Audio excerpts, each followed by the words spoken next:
Hey, Raymond here from the Beginner Photography Podcast, and I am not ashamed to admit that I still totally draw at a first grade level. Okay, let's get into today's episode.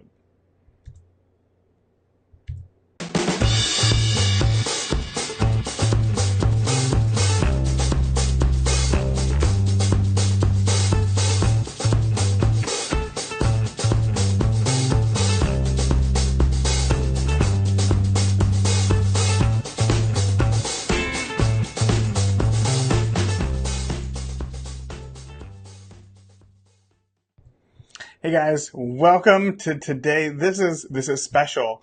This is something that I'm trying, and it's new. This is my first Facebook Live that is being recorded specifically for the podcast. So if you're here, be sure to let me know. Say hello, and we'll have some fun. But this interview isn't even an interview. This is me talking, okay? This is one of those episodes that I get from you guys.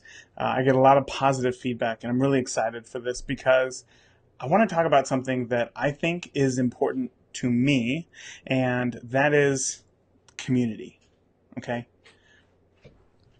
Hey, Charlie. Nope, not right now. Thank you. Community to me is very important when it comes to photography. It's one of the reasons why I started the Beginner Photography Podcast, to have you guys here. We can all talk about photography and we can all have fun, right? Photography is something that I guess it's best put. I think it was Ansel Adams who said that there are two viewers to every photo, and that's the photographer and the viewer. Or I guess there's two people. Oh, that's right. There's two people in every photo: the photographer and the viewer, and that totally makes sense, right? Um, Everybody's going to interpret your photos differently than you are. It doesn't matter if and that's because everybody has had different life experiences.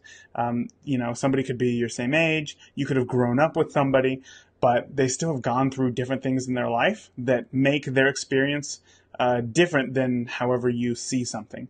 And this is clear when you go to a movie with like your best friend or your spouse, and you both watched the exact same movie, and they saw it completely different than you did. They took the ending completely different as you understood it, and that's because we all have different lenses that we view the world through, and photography. I think really expands that. Actually, I think that photography really widens that gap. It makes it easier for you to tell a story that is more compelling because it's not A, B to C. It's not this thing happened here and this is what's going on. It's up to interpretation, and that's why photography can be hard to teach for that reason, essentially.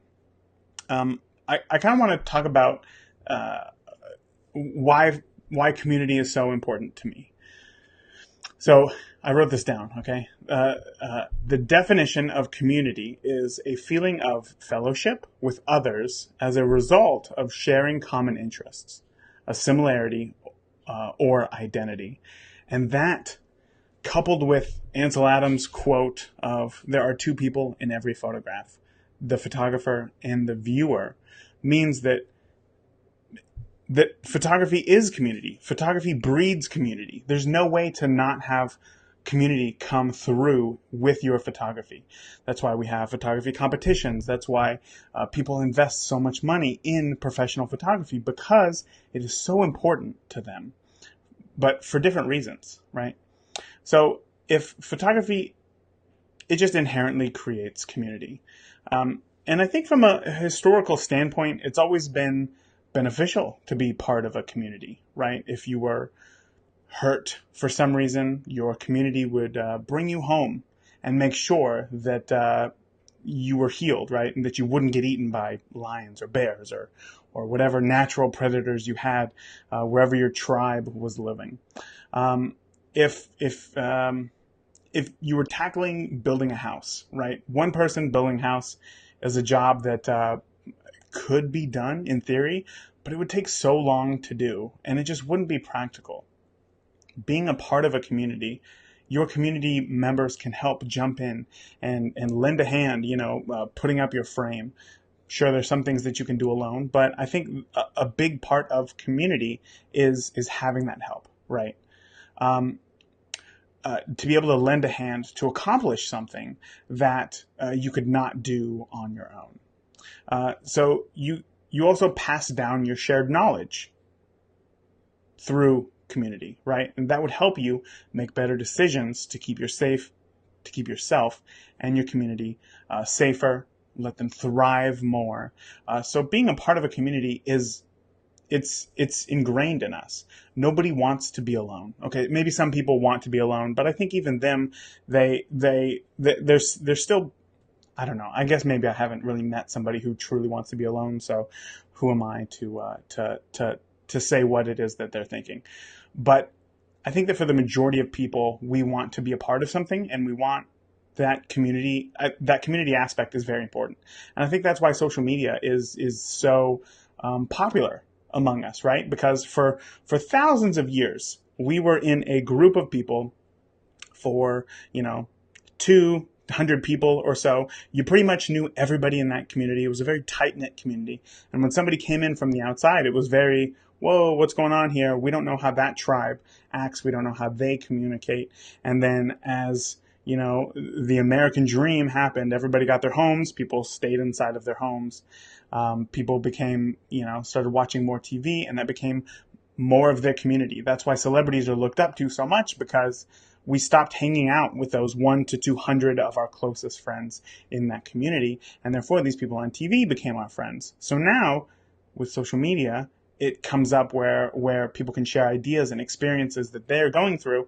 And now these people are your friends. I'll tell you, I have friends from social media that I have never met in real life. Some of you are in the Beginner Photography Podcast Facebook group, and I would never have met you if it wasn't for this podcast, which is really exciting for me. Like that just fires me up to keep going, to keep pushing, even when times get tough. Is that I want to make this podcast a great resource for you, because I want to build that community.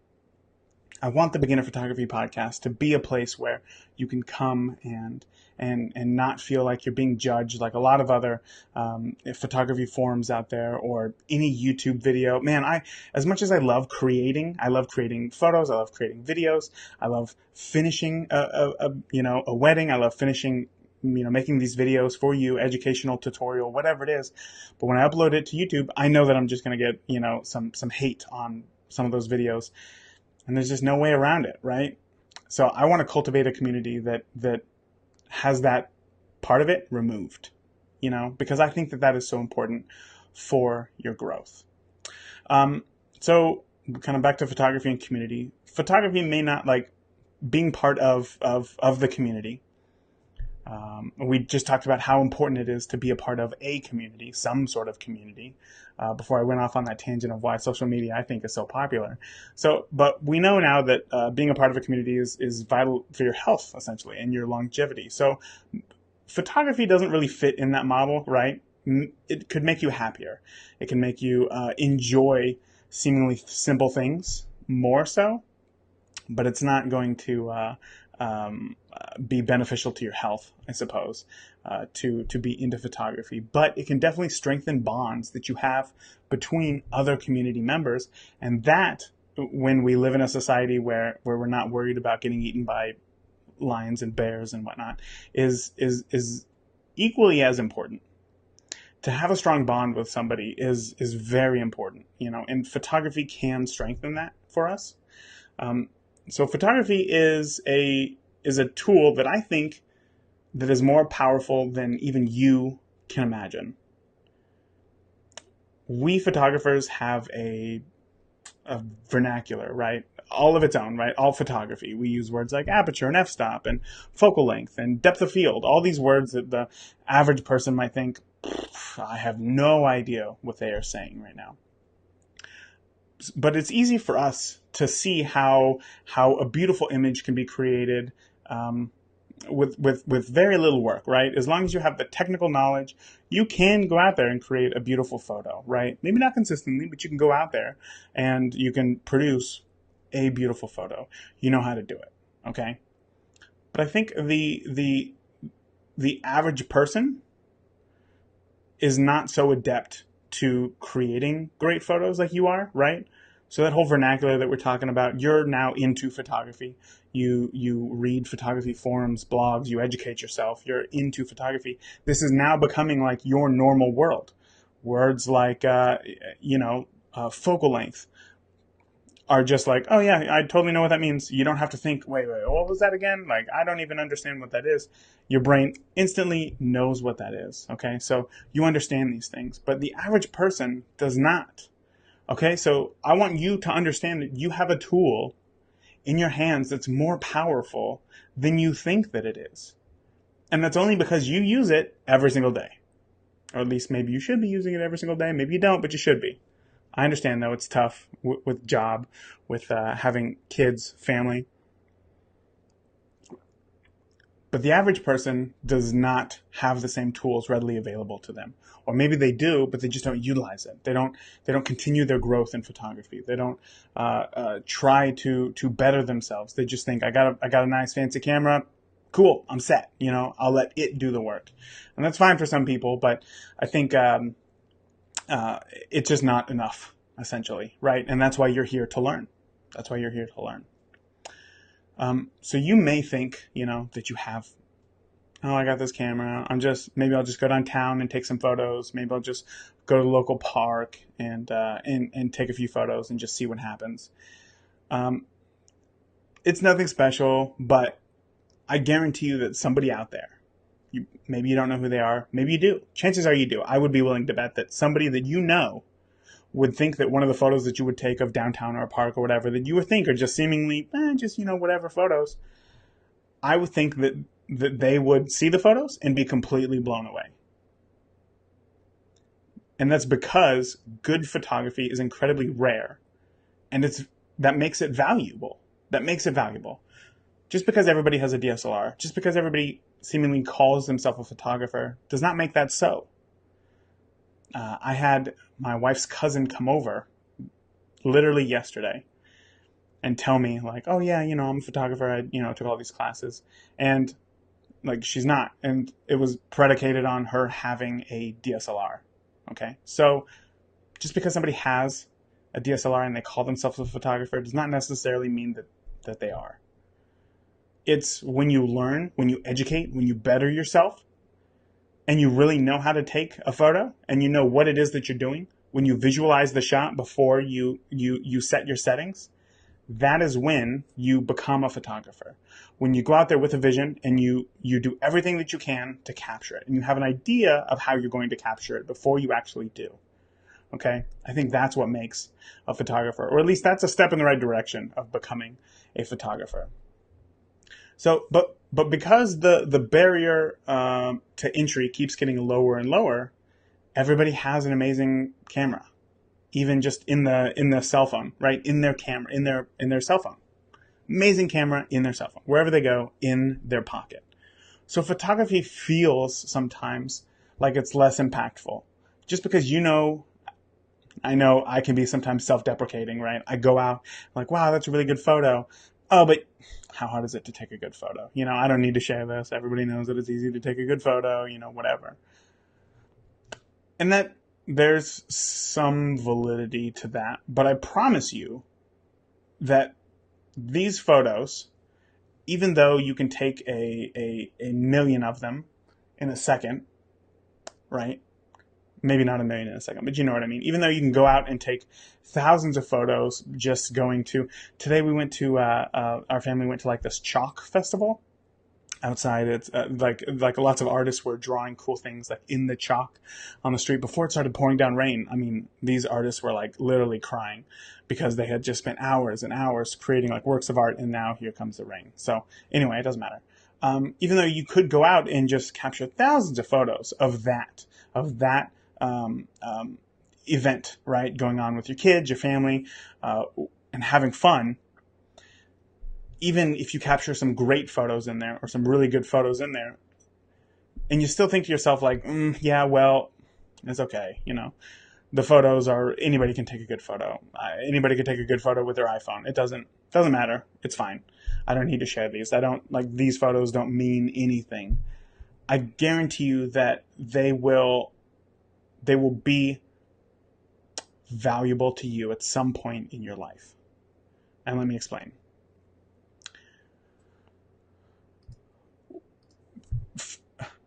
When I was growing up, sorry, total brain fart there. When I was growing up, not brain fart. Anyway, it doesn't matter. When I was growing up, we would go to my granny and poppy's house. Okay, and in their house, it was a very old house, and like it was my great grandparents. Like many great grandparents, they were old of their age. They would have a shoebox full of photos. And I remember as a kid thinking this is not a lot of photos.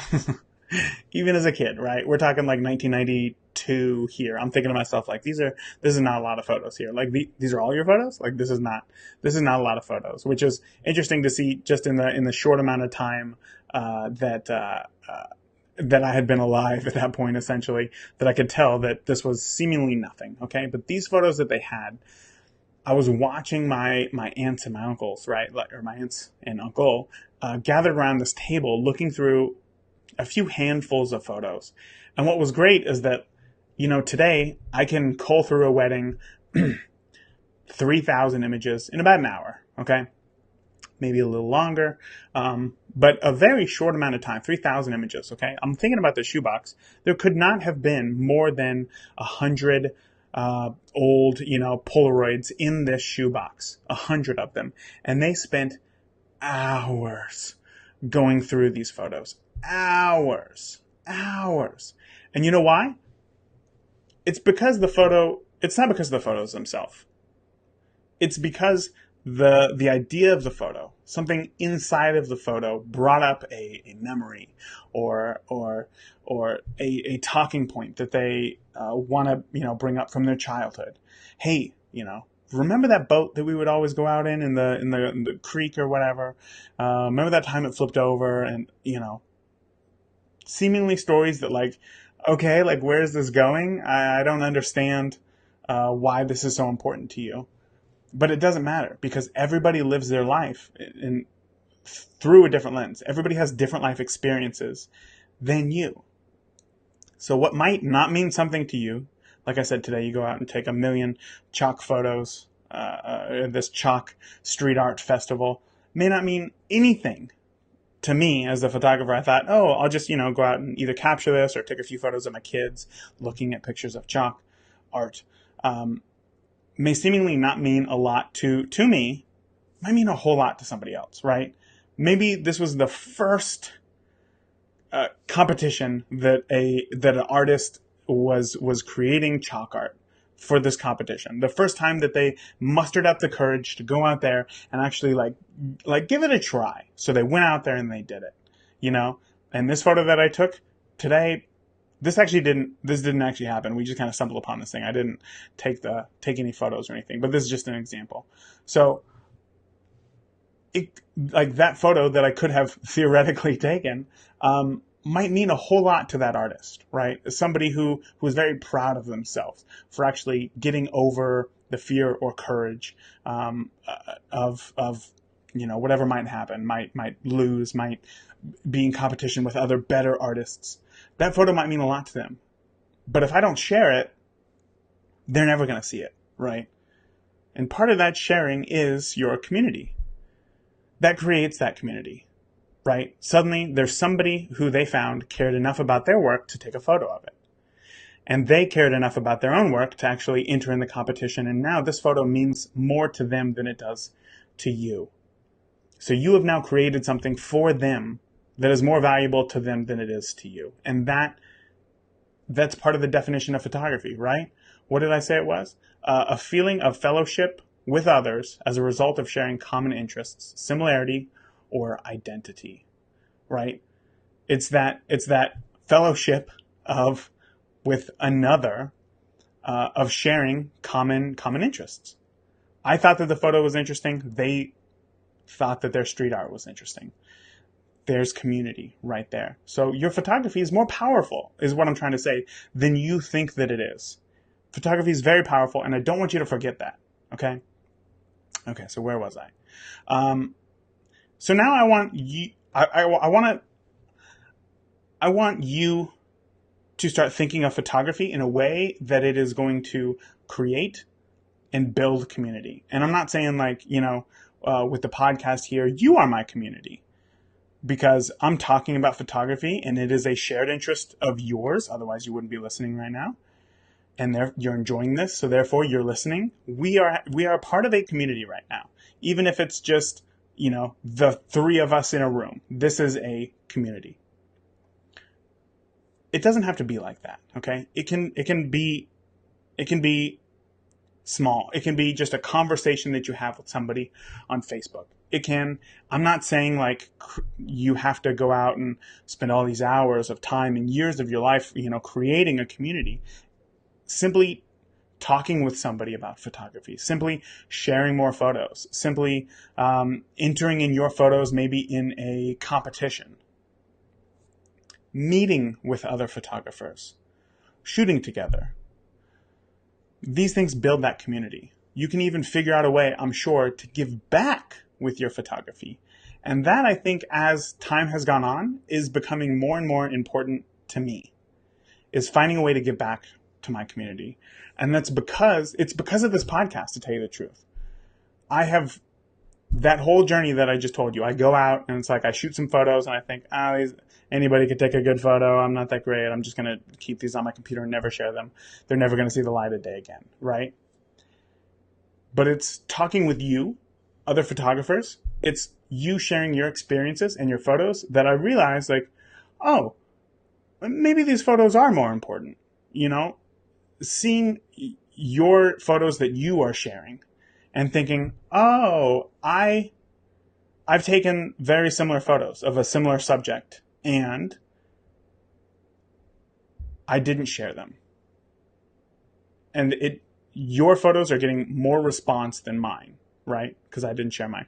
Meaning that people are interested in this subject matter. Meaning maybe people do care about, photos. Photography, anybody can go up and take a photo with their cell phone and it's done and it's over with. Anybody can do that. But it's a photographer who's going to go in there and try to really create something out of that, using their technical skill and their vision to imagine what this photo could be. Okay? And then that is when the photo gets really exciting to share. That's when the photo becomes valuable to share. Okay? So like I said, there's a lot of things that you can do to create this community. And one thing that you can do if you want to better yourself, for one, you can go out and you can physically meet with people. You can find a local, if you just go on meetup.com, which is not a dating site, I've said this before, I promise it's not a dating site. If you go on meetup.com and just search for photography groups, you can find a local photography group or 50 that you can join and be a part of. Everything from here in Indianapolis, there is outdoor trail photography groups. People who just go on a hike, outdoors on trails, they bring their cameras and they take photos. That's all that they do. That's a community. That is a niched down shared interest, if you ask me. And there's everything from that all the way to fashion portrait photography groups. Two extremely different groups of people sharing one common interest, right? Photography.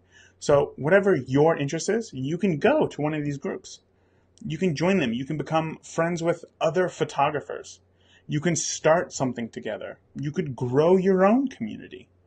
Even if it's just sharing photos between, the two of you, the three, whatever it is, you can create that community that photography naturally creates, essentially. I really need to get a thesaurus. Okay.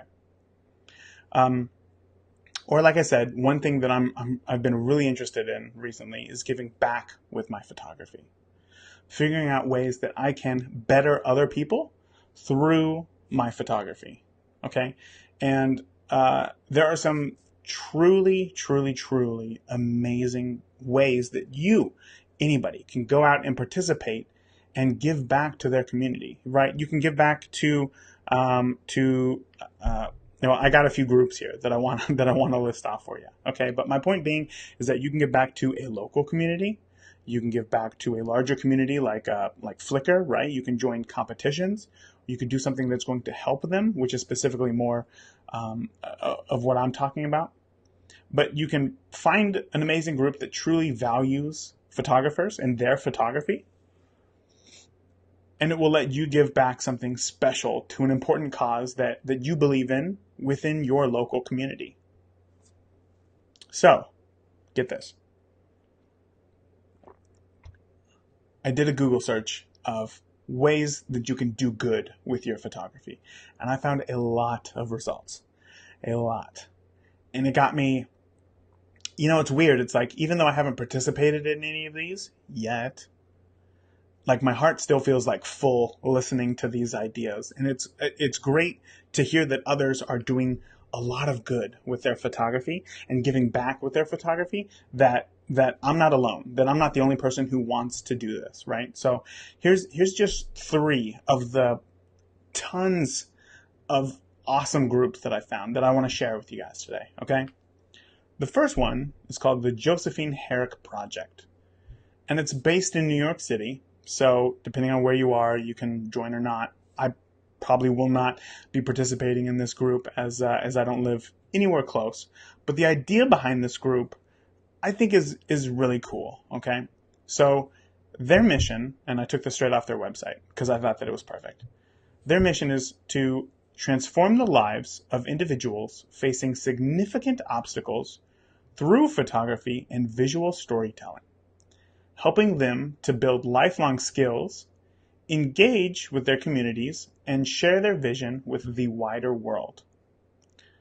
But this part wasn't part of their mission statement. But so while this may take place in New York City, and only in New York City, you can start the same idea in your community. Okay, so you can. On their website, there's a lot of at-risk youth, right? A lot of inner city community schools that they go into, and they help teach photography. And what they're teaching is not the technicals of photography; it's how to share your life through photography, how to tell a story through your photography, how to share your everyday world with the rest of the world. And while that may not seem important, what it does is, I think that it teaches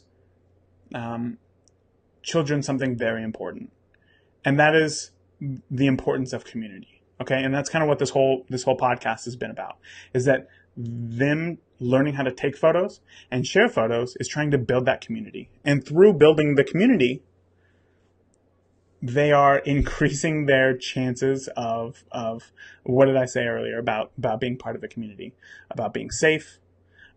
And about living a longer, happier life, right? If you need help, you're going to find somebody, you're going to know somebody who's going to be able to help you. If you're hurt, you're going to find somebody or know somebody who's going to be able to help you.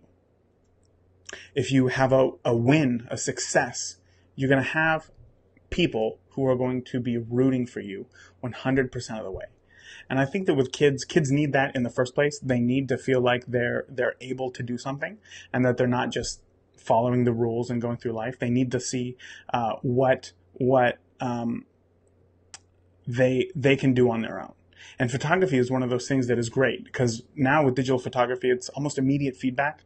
So therefore, they can see how changes are made and how others react to their photography. And I think that is so cool, and that is just a great idea, right? And I would love to see, 20 years from now, how that affects certain what did they say? I would love to see how it affects those individuals who are facing significant obstacles in their life. Okay.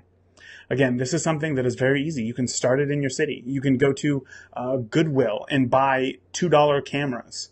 I bought this camera, this digital camera right here, right? It takes floppies for $1. But you can go to Kohl's and buy $15 cameras, right? $15 digital cameras. These things are very cheap.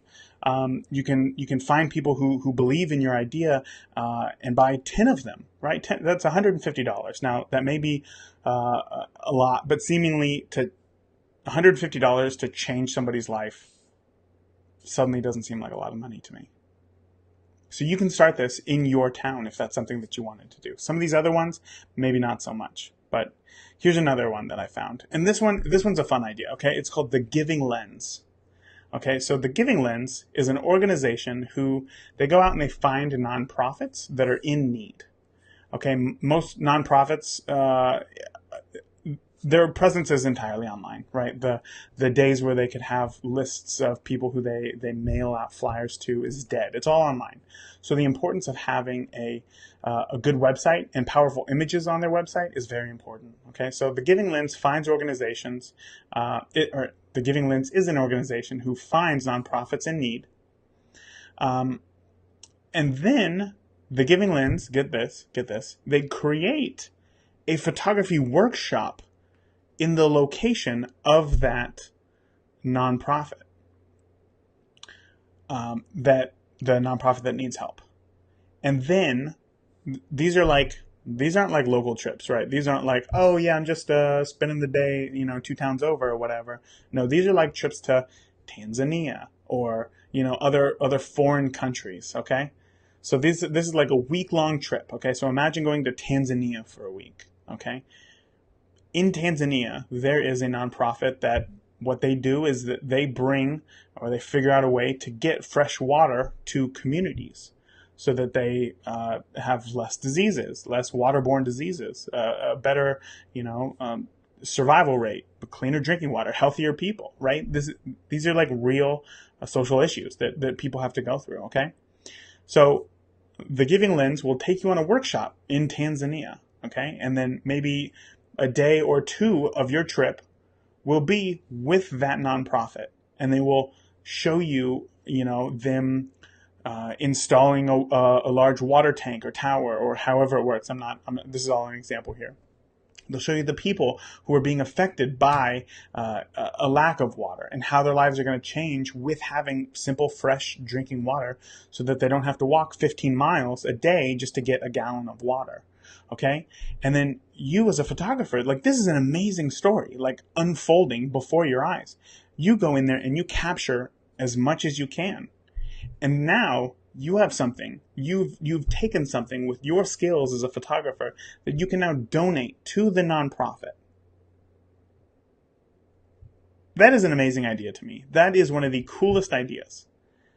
And then on top of that, the rest of your trip is a photography workshop taught by a professional photographer, teaching you really cool things in a foreign location.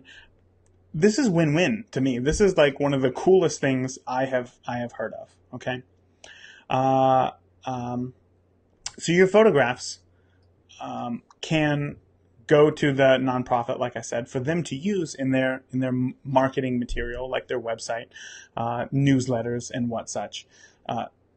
So these workshops are multiple day long, and I would imagine that in that time that you would be able to connect with the other photographers there taking that workshop.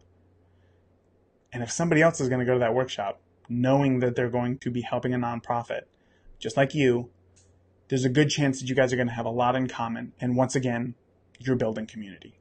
Okay, you're going to become friends with that person much longer than I think that you will. Okay, these are not trips that you go on just for the week and say, okay, bye, people, never going to talk to you again. This is something that you're going to go through an experience together. And I would imagine you would want to stay in contact with these people, stay in touch with these people, and it would just be an amazing experience. Okay, so that right there, more community through photography. And the last one. This one really sings to my heart, okay? This one got me really excited and a little bit choked up. The last organization is called the Heart Gallery, okay? It connects photographers with foster children who need help getting adopted.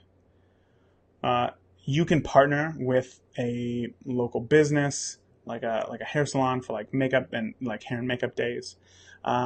so that when you go, you have like this photo shoot, okay, where you go into a foster home and you have fun with these children. You take their photo and you get them like really happy, and you get exciting like photos of them having a good time and being kids. And then you hand those over to the foster home for them to put on their website, for them to create bios of these kids in the hopes of bettering their chances of being adopted, right? But how many people go to, adoption websites unless you're actively looking for a child to adopt? Probably not very often, okay? But these children are very important.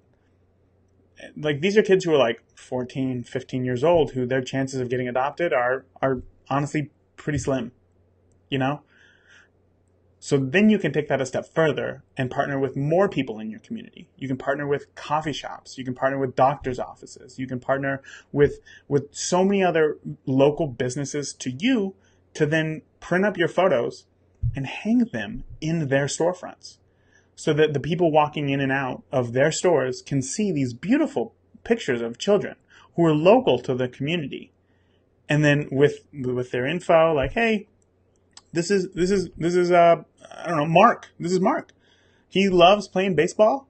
He also loves to read. He's a great kid, Let's adopt Mark.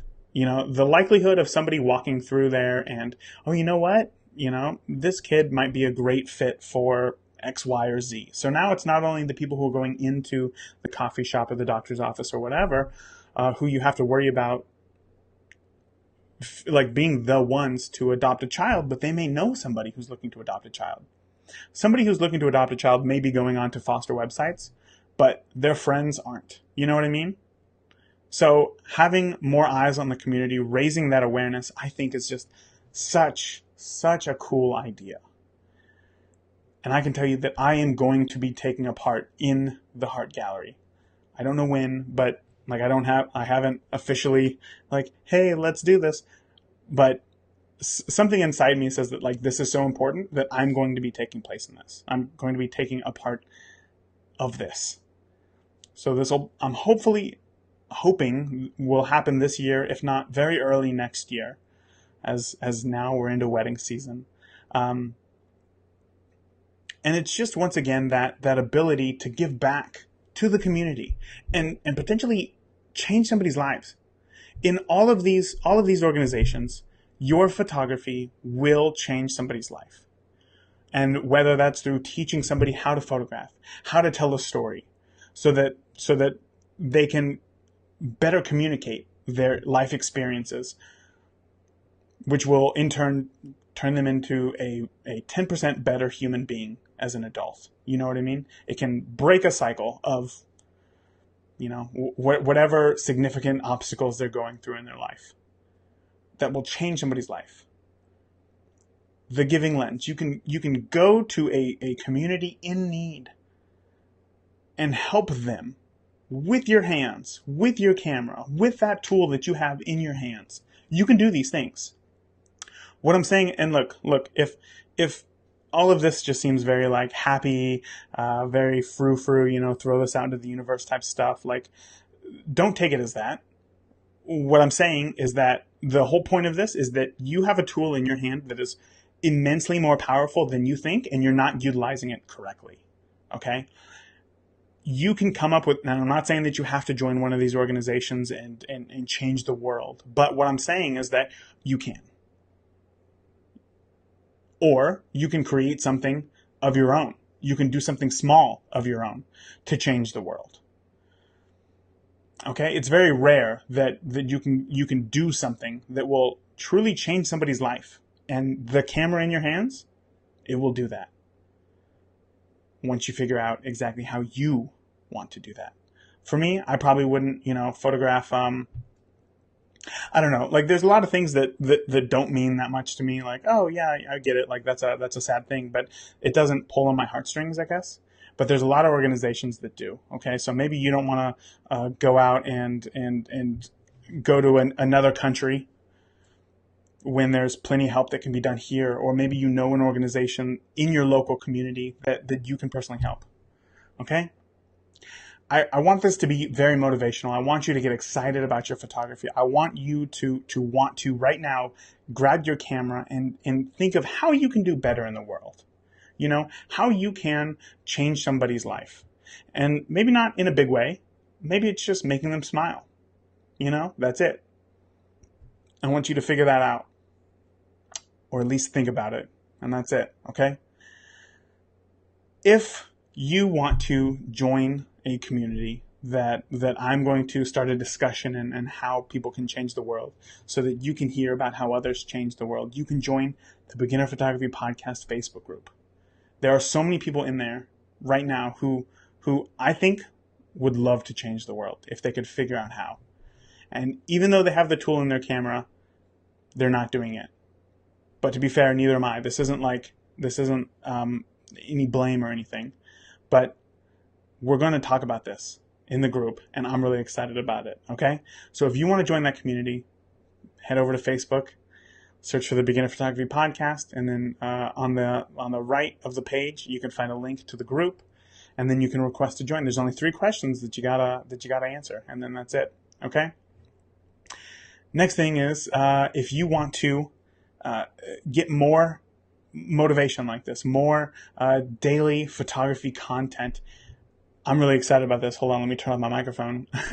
You can just say, with our new daily Beginner Photography Podcast 365, just say, Alexa, launch Beginner Photography Podcast 365.